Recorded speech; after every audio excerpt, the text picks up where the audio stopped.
Obviously, it was a great team win and one of the best atmospheres that I've been a part of. I've been here since my freshman year, 1999, so it's been a few years, but credit our fans, unbelievable atmosphere, and in those conditions, it's, we told our players going into that game, this is going to be one of those games where you look back and say, you remember when, and you remember when we played Notre Dame and the storm and all the different conditions and just what Death Valley was all about. So it was definitely a great night. Love the way we started off offensively. Something we talked about a good bit, coming out fast. In the first drive, I felt like just got off to a really good start, converted 2 key third downs to get that first touchdown in there. And I thought that was, it just kind of energized the crowd and the team. And then to come back the second drive, 4-play touchdown, and really get us a head start in a game that we knew was going to be a tough game. And then also with those conditions, I think it was key to get a good head start. Really proud about the offensive line. I mean, I think it's been well documented that when you play a game like that game where it's on a national stage, obviously there's a lot of commentary all over the country. And the one unanimous opinion by everybody was if Notre Dame was going to win it, it was probably because Clemson was not going to be able to run the ball with their offensive line versus Notre Dame's defensive line, who's very talented. And so we really challenged our guys about that. And obviously Notre Dame has a very talented offensive line, very talented running back, and our guys heard about them all week long. And our big challenge to those guys is let's be sure after the game that they're talking about our offensive line and our running back. And very similar to before Louisville, with the defensive front that Louisville had. We really challenged our guys and they did well there. But 212 yards rushing. I think we went back and one of the plays that were in question, I think, ended up being a rushing yard. So 212 yards rushing versus that front seven is incredible. And not only running the ball, but running the ball when the opposing team knows you're running the ball. Obviously in those conditions with the all of the rain and the wind and everything, it wasn't a secret that we were going to be running the ball a good bit. They had 7, 8 guys in the box, and our offensive line, tight ends, and running backs deserve a lot of credit. Also, second game in a row with no sacks, and that was a big focus for us in the off season, is really protecting the quarterback and reducing the number of negative plays. And so I thought that was key. And also mentioned Jay Guillermo again. That's a concern anytime you go into a game like that, playing in those type of conditions. We talk about there's 3 people on every play that are going to touch the ball. It starts with the center. He's got to get us a good snap to the quarterback. The quarterback's got to be able to catch it and then do what he does and get it to the running back, receiver, tight end. But we had 0 problems with the snap. So give Jay a lot of credit there. Wayne Gallman just keeps getting better and better. Second game in a row with over 100 yards and against 2 very quality opponents. And it's good to see that. I thought Deshaun made a huge difference running the football. And I think that was a key to the game, was the quarterback run. And Deshaun did a great job. Those guys up front did a good job opening up those holes. I thought overall offensively we did a really good job of protecting the ball. And in those type of conditions, that was one of the biggest things that we focused on, is protecting the football. There's going to be a lot of different guys that touch the football, and I felt like we obviously won the turnover margin, and our guys did a good job protecting the ball. Probably the biggest disappointment offensively is we had 3 opportunities during the game, especially in the second half, really to kind of put that last nail in the coffin and put the game away. And we just didn't capitalize on either of those situations. The first was the drop touchdown in the end zone, which I believe would have made it 28-3, and probably had a lot different finish to the game there. The next one, I believe we had the ball about the 33-yard line and threw an interception in the end zone. And that was on Sharon. He understands that. We talk all the time that we're going to be aggressive and take our shots down the field, and when we do that in a one-on-one situation, the one thing we have to do as a wide receiver is protect the quarterback and be sure the ball's never intercepted. We just got to knock that down, and that's something that we'll all learn from. And then the third situation, later in the fourth quarter, we got the ball to plus 35, and came away with no points. And really, I think we had, before the missed field goal, we had a 3rd and 2 opportunity, and just didn't convert right there. But if we would have capitalized on any one of those 3 situations, I think we would have had a lot more room, and it wouldn't have been nearly as close as it was at the end. Obviously, going into the week, at the beginning of the week and throughout the week, we had a really good plan to throw the football. As the week went, you started seeing the weather reports. We started obviously putting more focus in the running game, because we understood that we weren't going to be able to make a living throwing the ball in those conditions. And then I think the way that the game went, each game's a little unique, and we're just kind of the last 2 games, it's just really been the way that the game has gone. But we get in that game, we get up, you're up 2 scores right out the gate. It's raining, it's wet, windy, you got drops, and there's balls popping off people's pads, a lot of things that are unpredictable. And then our defense was playing really well, all the way up until maybe those last few drives in the fourth quarter. Our defense was playing really well, and we're at home. I felt like we were calling plays to win the game, and we felt like to win the game we needed to run the football, and we were having success doing that. So I think our staff is unanimous in our plan. Really, the biggest thing is we needed to execute the plays that we called a little bit better, and the times that we did decide to throw the ball, we need a little bit better execution. But I think we've all been around here for the last 4 years. One thing that we've never been concerned about is throwing the football. Our quarterbacks and wide receivers go against one of the top secondaries every day in practice, and we compete really well and have a lot of success. So I don't think there's any cause of concern or worry among our group. To be honest, I look at it as a positive, because we've been able to win 2 big games by running the football. And I think over the last 4 years, that's one thing we've always wanted to maybe do a little bit better. We've had a lot of explosive plays in the passing game, but we've always wanted to maybe run the ball a little bit better. So I think it's really good for us, to be honest, to be able to have to count on those guys up front and the backs. And I think as the season goes and we start getting into some normal games here, it's going to make us only that much better as we start throwing the football. But I think looking ahead at Georgia Tech, they got a lot of guys back, a lot of experience. Their entire secondary, I believe they got 4 seniors in the secondary, and maybe 9 starters back on defense, and 9 of the 11 are either juniors or seniors. So they played a lot of ball. It's a rivalry game. They play us well every year, and we did not perform very well last year in Atlanta. And so I don't think we'll have to talk our guys into this one. They'll be ready to go Saturday. So with that, I'll open it up for questions. Do you kind of look at this like we're 4-0 and we haven't even come close to playing our best yet? Yeah, I do. And that's typical of a season that you get better. And then also looking at our schedule, with the first 2 games that we had, and then playing Louisville on a Thursday night, and then you're off 16 days, and then you play, Notre Dame in a hurricane rain. It's not a typical, maybe the beginning of a season like some of the other ones, but I think we're very pleased. Going into the season, the concern a lot of people had, you're going to have 4 or 5 new offensive linemen, and how are you going to run the football, how are you going to protect your quarterback, and all those type of things. And I think we feel very secure in the playmakers we have, and obviously with our quarterback. And so to me, I think it's, we're going to need to lean back at some point, throughout the season when we do have to run the ball in some tough situations. And I think our offensive line, running back, and tight ends are going to be able to look back at these last 2 games and have a lot of confidence that we can do that. And then, as we get going with the passing game, I think it'll make us obviously that much more dynamic. But we're definitely nowhere near a final product whatsoever.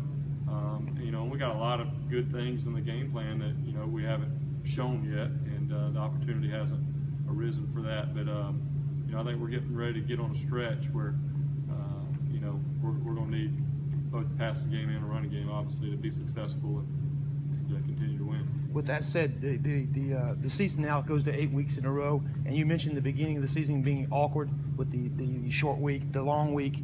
Now that you got 8 weeks in a row, are you able? You think you're going to be able to get the guys in the quote unquote groove? Is that what you're looking at? Yeah, and I don't feel like our guys were not in a groove. I just think it's just kind of interesting. Each game's been a little bit different, and you know, the schedule is a little bit different. But I know there was some concern also, you know, being off for a 15-day layoff and then go out there. That's why we felt like it was really important to get off to a fast start, and we spent a lot of time as a staff and an offense really scripting those, you know, the first 10 or 12 plays to have success and to be able to get out there and have a chance to get up early. But yes, you get into a routine now where everybody knows what's expected each week, and you know, and we got a lot of schedule, you know, left. Our guys know, hey, it was a great win, but at the end of the day, you're 4-0. You know, that it doesn't mean a whole lot if you don't take care of business here these next 8 weeks. So I think the guys are excited to get on a regular routine and kick it off this Saturday. Deion Kane was out there for the first play, the called run with Deshaun. Is that just because he's getting better at blocking?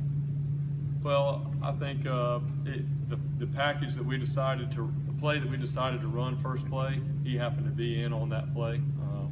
But I will say that, you know, Deion has been a guy in practice that has improved a lot, and we had a lot more in the game plan for him Saturday that we weren't able to get to, just the way that the game went. But Deion and Trevion have done a good job of getting better each week, and Ray McLeod's a guy that continues to get better, and so we feel like we've got plenty of depth there, and it's good to see those young guys develop, and hopefully they'll get some opportunities to go out and make some plays and be able to help their team.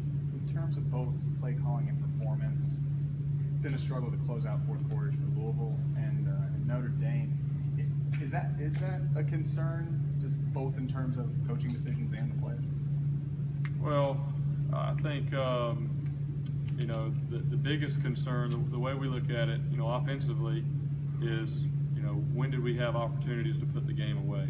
You know, and that's what we go back and look at. And there were some opportunities, you know, late in the third quarter, and then obviously in the fourth quarter, where we could put the game away, and there would be no more.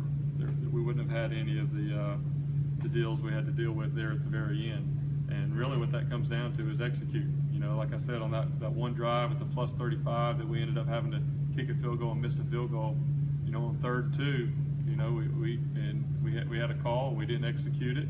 And so if we can get that first down and go down and get points, whether it's 7 or 3, you know, it changes the entire game. But, you know, I think, to be honest, we try to look at it as a positive. There were many years where we were in those situations at Clemson and we didn't finish those games out. And now we've been in 2 tough situations against 2 good teams. I think as Louisville continues to play, I think that win at Louisville is going to be looked upon as a really good win. And you know, at Louisville, and then to come back here at home against a very good team as they start trying to get the momentum back, you know, I think that's something that we can build from that, and then also learn from that, that hey, we don't want to get in a situation where we're having to do this every week. So how do we do that? You know, do we go back? You know, what are the things we can improve on? But you do that each week. But you know, overall, I think it speaks to the entire team to be able to you know, be able to go out and execute. We knew. We were telling our guys on the sideline, even whenever we got up, you know, this thing's not over. We're going to get their best shot as it goes, and we need to stay focused and keep executing. And luckily, we made enough plays there at the end. Did any of Did Deshaun impact that game beyond statistics? Yeah, well, I think you know, number one, in that situation, the conditions that you were dealing on. I mean, that's, as a coach, that's, you know, the scheme and all that stuff. You practice a lot of that, and obviously you can do some wet ball, but there's no way that you can truly emulate the conditions. You know, we haven't had a rainstorm like that to even practice in, and obviously we've got a nice indoor facility, so we've been inside a good bit during the rain. So, you know, I think not only protecting the ball, but also leading that whole offense out there on the field against a very talented group. You know, I felt like, you know, he did a great job, you know, leading them overall. And then I think, you know, using his legs, understanding when to run, understanding when to take chances, understanding when to get out of bounds, and making smart decisions. Some of his best plays are plays whenever we were covered and he threw the ball away, rather than trying to force something in there or try to take off and run or something like that. I felt like he did a really good job, and that's part of having no sacks also as a quarterback that knows where to go with the ball, when to get rid of it. But I think Sean did a really good job Saturday night with what we asked him to do, and we had 5 drops as well. You can maybe if you were sitting out in California looking at the box score, reading the line, it might not look like you want it to look, but I think anybody that was here in the stadium or watched the game on TV, was able to see the elements that we were in, and then we had some guys that could finish some catches, and it would have helped a lot of our passing game and our numbers and those type of things. But we think Deshaun's right on schedule, and just like we told him before the game, there's not another quarterback in the country that I'd rather be going out and getting ready to play this game than Deshaun Watson, and I think he's proven that. On Ray's drop on the sweep, that one is an incomplete pass, obviously, but he didn't make a lot of mistakes in camp.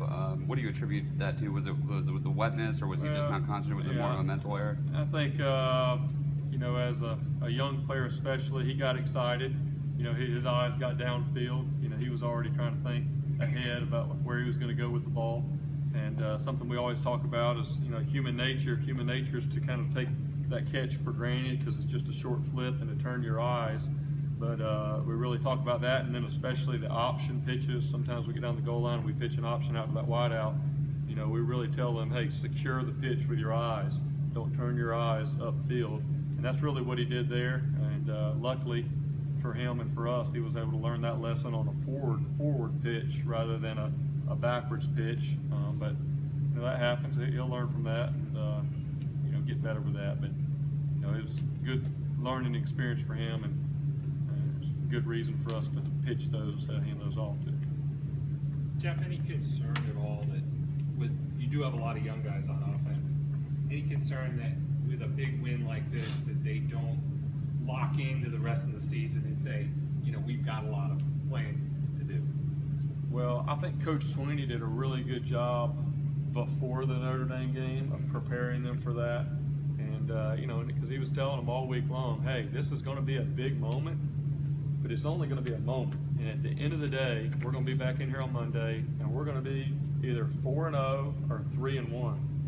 And it's really not going to mean a whole lot as far as the whole season. So I think by preparing them before that, and then also I think the teams that we have left on our schedule, all of our guys except obviously the true freshmen, they were down there in Atlanta last year, and they went through that, and I think they know that we've got to play well against this team, regardless of what the records are and all that going into the game. It's always been a tough game for us, but I think Coach Sweeney does a good job of reminding our guys.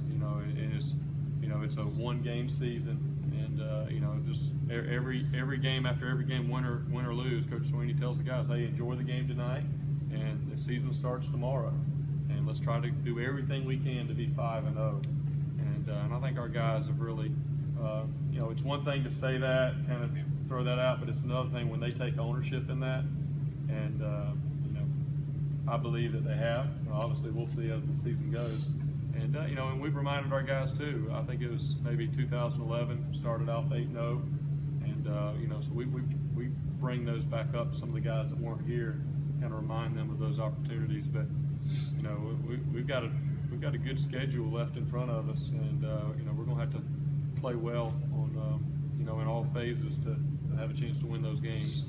And so it's definitely something that we'll continue to talk about each week. But that's where you hope, even though they're young, you hope some of the maturity of those guys really in their focus and in their approach, and maybe learning lessons from the past would help.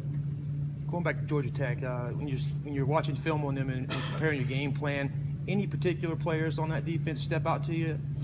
Well, to me, what I'm watching, especially early, I feel like their secondary is their strength. They got a lot of guys returning. All 4 of the guys are returning back there. Really good players, very physical in the running game, coming up tackling, and really good cover guys. They had several interceptions against us last year, and so I think that's a strength. And then you know, they got a couple backers that make some good plays. They can run, or physical guys, and got a couple guys up front that can rush. But you know, overall, we've got to study our opponent to figure out schematically, you know, what's going to work that week and what our approach is. And our players obviously have to watch the opponent to be able to see what they're going to do defensively and look at tendencies and how guys play. But you know, our big message that Coach Sweeney's been very consistent on is it's about us. It's about our execution. All right, let's get our game plan down, and then let's go out and execute. And I think that's something our guys have really bought into. But they're definitely a talented group, and I mean, I think 9 of the 11 that played us last year, you know, shut us down a good bit last year, will be right back here this year. So they'll have a lot of confidence coming in, and that'll be something good for our players. Have a little chip on their shoulder to play better against these guys this year. You talk about studying film and learning tendencies. How much of a benefit is it to have just played 2 teams that played each other a couple of weeks ago? Is that particularly helpful?